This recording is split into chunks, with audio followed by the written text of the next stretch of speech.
നമസ്കാരം. ഇന്നത്തെ നമ്മുടെ വീഡിയോയിൽ ഉൾപ്പെടുത്തിയിരിക്കുന്നത് ഷവർലെറ്റിൻ്റെ തവേരയുടെ എയർ ഫിൽറ്റർ സംബന്ധിച്ച വിഷയമാണ്. മുൻപ് നമ്മുടെ ചാനലിൽ തവേരയുടെ എയർ ഫിൽറ്ററിനെ കുറിച്ചുള്ള വീഡിയോ ചെയ്തിട്ടുണ്ട്. എന്നാൽ കൂടിയും ഇപ്പോൾ അടുത്ത കാലത്തായിട്ട് പലരും ചോദിച്ചൊരു ചോദ്യമുണ്ട്. അതായത് തവേരയുടെ എയർ ഫിൽറ്റർ, ഇത് BS3യുടെ എയർ ഫിൽറ്ററാണ് വരുന്നത്. ഇത് കമ്പനി എയർ ഫിൽറ്ററാണ്. ഇതിപ്പോൾ റീപ്ലേസ് ചെയ്തിട്ട് എലോഫിക്കിൻ്റെ എയർ ഫിൽറ്ററാണ് ഇപ്പോൾ ഞാൻ എൻ്റെ വാഹനത്തിൽ വെച്ചിരിക്കുന്നത്. ഇടയ്ക്കൊരു ചെറിയൊരു ഷോർട്ടേജ് വന്നതുകൊണ്ട് എലോഫിക്കിൻ്റെത് വാങ്ങിച്ച് സെറ്റ് ചെയ്യേണ്ട ഒരു സാഹചര്യമുണ്ടായി. ഓക്കെ, നമുക്കതവിടെ മാറ്റി നിർത്താം. ഇത് BS3 ടൈമിലിറങ്ങിയ BS3 മോഡലിന് വരുന്ന എയർ ഫിൽറ്ററാണ് ഇത്. ഇതിൻ്റെ ഉൾവശമൊക്കെ നമുക്കെല്ലാം അറിയാൻ സാധിക്കും, നല്ല ക്ലിയർ ആയിട്ടാണ് ഇരിക്കുന്നത്. പക്ഷേ ഇതല്ല ഇപ്പോഴത്തെ വിഷയം. ഇപ്പോഴത്തെ വിഷയമെന്ന് പറയുന്നത്, മെയിൻ വിഷയമെന്ന് പറയുന്നത് ഇതിൻ്റെ BS3 കഴിഞ്ഞിട്ടുള്ള BS4 സെൻസർ ടൈപ്പ് തവേര, അതായത് 2016 പകുതി തൊട്ട് ഇറങ്ങി 2016 തൊട്ട് 2018 വരെ ഇറങ്ങിയ തവേരയിൽ സെൻസർ ടൈപ്പാണ് വരുന്നത്. അപ്പോൾ ആ സെൻസർ ടൈപ്പ് വരുമ്പോഴേ ഈ ഭാഗത്ത് ഇതേപോലത്തെ നെറ്റ് തന്നെ ഫുള്ള് കവർ ചെയ്ത് നിൽക്കും. ഇത് ഹാഫ് നെറ്റ് മാത്രമേ ഉള്ളൂ, മറ്റേത് ഫുൾ നെറ്റാണ് വരുന്നത്. അപ്പോൾ ആ ടൈമിൽ ഇറങ്ങിയ വാഹനങ്ങൾക്ക് 2016 പകുതി തൊട്ട് ഇറങ്ങി 2018 വരെ ഇറങ്ങിയ തവേരയ്ക്ക് ഏകദേശം ഫുൾ നെറ്റാണ് വരുന്നത്, എയർ ഫിൽറ്ററിന് വരുന്നത്. ആ സാധനം ഇപ്പോൾ കിട്ടാനായിട്ട് നിവർത്തിയില്ല. അപ്പോൾ ഈ വീഡിയോ കാണുന്ന നിങ്ങളിൽ ആർക്കെങ്കിലും ഈ ടവേര BS4 ടൈമിൽ ഇറങ്ങിയ എയർ ഫിൽറ്റർ കിട്ടുവാനായിട്ട്, എവിടെയെങ്കിലും കിട്ടാനായിട്ട് ഉണ്ടെങ്കിൽ അതൊന്ന് അറിയിച്ചു കഴിഞ്ഞാൽ, കമൻ്റായിട്ട് അറിയിച്ചു കഴിഞ്ഞാൽ അത് ആ വാഹനമുള്ള വാഹന ഉടമകൾക്ക് ഒത്തിരി ഗുണം ചെയ്യും. കൂടാതെ തന്നെ വേറൊരു പ്രധാനപ്പെട്ട കാര്യം എന്ന് പറയുന്നത്, ഇത് ഡ്രൈ ടൈപ്പ് എയർ ഫിൽറ്റർ ആയതുകൊണ്ട്, മറ്റുള്ള വാഹനത്തിനെ അപേക്ഷിച്ച് ഡ്രൈ ടൈപ്പ് എയർ ഫിൽറ്റർ ആയതുകൊണ്ട് നമുക്ക് ക്ലീൻ ചെയ്ത് ഉപയോഗിക്കാം. പക്ഷേ ഒരു പരിധി കഴിഞ്ഞാൽ ക്ലീൻ ചെയ്ത് ഉപയോഗിക്കാനായിട്ട് സാധിക്കില്ല. കാരണം അത് കാണിച്ചു തരാം.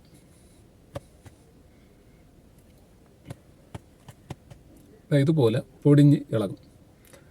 ക്യാമറ ഇല്ലാതെ കാണാൻ പറ്റില്ല. പൊടി പറക്കണം, ശ്രദ്ധിച്ചറിയാൻ സാധിക്കും. ഇതുപോലെ ഈ ഉള്ളിലത്തെ ഭാഗങ്ങളെല്ലാം, ഈ റബ്ബറെല്ലാം പൊടിഞ്ഞ് ഇളകുവാനായിട്ടുള്ള സാധ്യതയുണ്ട്. നമുക്ക് ഈ വീഡിയോ ശ്രദ്ധിച്ചാൽ അറിയാൻ സാധിക്കും. ഇങ്ങനെ വീഴുന്നത് അറിയാൻ സാധിക്കും. കണ്ടേ, ഇങ്ങനെ പൊടിഞ്ഞിളകുവാനായിട്ട് തുടങ്ങും. അപ്പോൾ അതിൻ്റെ പ്രധാന കാരണമെന്ന് പറയുന്നത്, ഒരു പരിധിയിൽ കൂടുതൽ നമ്മളിപ്പോൾ യൂസ് ചെയ്ത് കഴിഞ്ഞാൽ, ഏതൊരു പ്രോഡക്റ്റ് ആണെങ്കിലും ഒരു പരിധിയിൽ കൂടുതൽ യൂസ് ചെയ്ത് കഴിഞ്ഞാൽ നമുക്ക് അത് മറ്റു പല മെക്കാനിക്കൽ തകരാറിനും കാരണമാകും. അപ്പോൾ ഇതൊക്കെ ഏകദേശം ഇപ്പം കുറച്ച് നാൾ മുന്നേ കോട്ടയത്തുള്ള ഒരു വാഹന ഉടമ, അതായത് BS4 ടൈപ്പുള്ള ടവേരയുള്ള ഒരു വാഹന ഉടമ എൻ്റെ അടുത്ത് പറഞ്ഞൊരു മറുപടി എന്ന് പറയുന്നത്, ഏകദേശം 70,000 കിലോമീറ്ററിന് മുകളിലോട്ട് ആയിട്ടുണ്ട് ഈ BS4 തവേരയുടെ എയർ ഫിൽറ്റർ യൂസ് ചെയ്യാൻ തുടങ്ങിയിട്ട്. ആ ഒരു പാർട്സ് കിട്ടുവാനായിട്ട് നിലവിൽ നിവർത്തിയില്ല. കമ്പനിയായിട്ട് കോൺടാക്ട് ചെയ്തു, മറ്റു പല സ്പെയർ പാർട്സിൻ്റെ ഷോപ്പുമായിട്ട് കോൺടാക്ട് ചെയ്തിട്ടും ഒരു നിവർത്തിയില്ല. അപ്പോൾ നിങ്ങളുടെ പരിചയത്തിൽ, ഈ വീഡിയോ കാണുന്ന നിങ്ങളുടെ പരിചയത്തിൽ ഇതുപോലത്തെ BS4ൻ്റെ എയർ ഫിൽറ്റർ കിട്ടുവാനായിട്ട് നിവർത്തി ഉണ്ടെങ്കിൽ ഒന്ന് അറിയിച്ചു കഴിഞ്ഞാൽ, കമൻറ്റ് വഴി അറിയിച്ചു കഴിഞ്ഞാൽ ഒത്തിരി ഗുണം ചെയ്യും. തവേരയുള്ള ഒത്തിരി മെമ്പേഴ്സിന് അത് ഗുണം ചെയ്യും. ഓക്കെ, അപ്പോൾ ഈ വീഡിയോ കാണുന്ന എല്ലാവരും ഒന്ന് ശ്രദ്ധിക്കുന്നത് നല്ലതായിരിക്കും. പല സ്ഥലങ്ങളിലും എൻ്റെ അറിവിൽ തന്നെ കമ്പനിയിലും അതുപോലെ തന്നെ ഹോൾസെയിൽ ഡീലർമാരുണ്ട് ഈ സ്പെയർ പാർട്സും മറ്റു കാര്യങ്ങളെല്ലാം സപ്ലൈ ചെയ്യുന്ന. അവരുമായിട്ടൊക്കെ കോൺടാക്ട് ചെയ്തിട്ട് പോലും അവർക്ക് അറിയില്ല ഇത് എവിടെ കിട്ടുമെന്ന്, എങ്ങനെയാണെന്ന് അറിയില്ല. അപ്പോൾ ഞാൻ എൻ്റെ വാഹനത്തിൽ ഇതിപ്പം കുറച്ച് നാൾ കൊണ്ട് ഈ ഒരു ഒറിജിനൽ എയർ ഫിൽറ്റർ പോലും കമ്പനിയിൽ ഷോർട്ടേജ് ആയതുകൊണ്ട് എലോഫിക്കിൻ്റെ എയർ ഫിൽറ്ററാണ് ഞാൻ യൂസ് ചെയ്യുന്നത്. അപ്പോൾ നിങ്ങളുടെ പരിചയത്തിൽ ഇത് എവിടെയെങ്കിലും കിട്ടുവാനായിട്ടുണ്ടെങ്കിൽ BS4ൻ്റെ, BS3 പിന്നെയും കുഴപ്പമില്ല, BS3 BS2 ഒന്നും വേറെ കുഴപ്പമില്ല, പക്ഷേ BS4ൻ്റെ ഈ എയർ ഫിൽറ്റർ എവിടെയെങ്കിലും കിട്ടുവാനായിട്ടുണ്ടെങ്കിൽ അതൊന്ന് അറിയിച്ചു കഴിഞ്ഞാൽ അത് ഉള്ള വാഹന ഉടമകൾക്ക് ഒത്തിരി ഗുണം ചെയ്യും.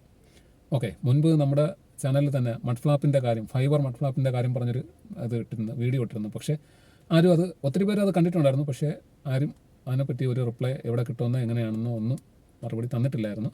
പക്ഷേ ഇത് കാണുന്നവർ, മഡ്ഫ്ലാപ്പിൻ്റെ കാര്യം പിന്നെയും കുഴപ്പമില്ല, നമുക്ക് കസ്റ്റം മെയ്ഡ് മഡ്ഫ്ലാപ്പൊക്കെ നമുക്ക് യൂസ് ചെയ്യാൻ പറ്റും. പക്ഷെ അതുപോലെയല്ല ഇതെന്ന് പറയുന്നത് ഇത്തിരി ഗൗരവമായിട്ട് കാണേണ്ട ഒന്ന് തന്നെയാണ്. എയർ ഫിൽറ്റർ ബ്ലോക്കായി കഴിഞ്ഞാൽ പല രീതിയിലുള്ള ബുദ്ധിമുട്ടുകൾ വരും. അതിനെക്കുറിച്ച് മുൻപ് വീഡിയോ ചെയ്തിട്ടുണ്ട്. ഇനി അതിനെക്കുറിച്ച് തന്നെ വീണ്ടും ഒരു വീഡിയോ വരുന്നുണ്ട്. കാര്യം പലരും പല രീതിയിലുള്ള സംശയങ്ങൾ ചോദിച്ചതുകൊണ്ട് എയർ ഫിൽറ്ററിനെ കുറിച്ചുള്ള ഡീറ്റെയിൽഡായിട്ട് വീഡിയോ വരും ദിവസങ്ങളിൽ പ്രതീക്ഷിക്കാം.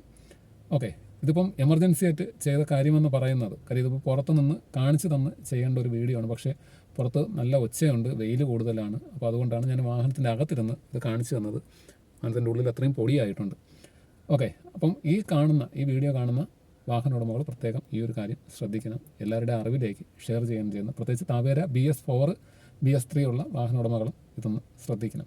അതായത് BS4-ൻ്റെ BS3 അല്ല BS4-ൻ്റെ എയർ ഫിൽറ്റർ എവിടെയെങ്കിലും കിട്ടുന്നുണ്ടെങ്കിൽ അതൊന്ന് അറിയിക്കണം. ഫുൾ നെറ്റാണ് വരുന്നത്, ഇതുപോലെ ഹാഫ് അല്ല വരുന്നത്, ഫുൾ നെറ്റാണ് ഇതിന് വരുന്നത്. ഓക്കെ, അപ്പോൾ അതൊന്ന് അറിയിച്ചു കഴിഞ്ഞാൽ ഒത്തിരി എളുപ്പമായിരിക്കും, മറ്റുള്ളവർക്കത് ഗുണം ചെയ്യും. അപ്പോൾ എല്ലാവരും ഒന്ന് ശ്രദ്ധിക്കുന്നത് നല്ലതായിരിക്കും.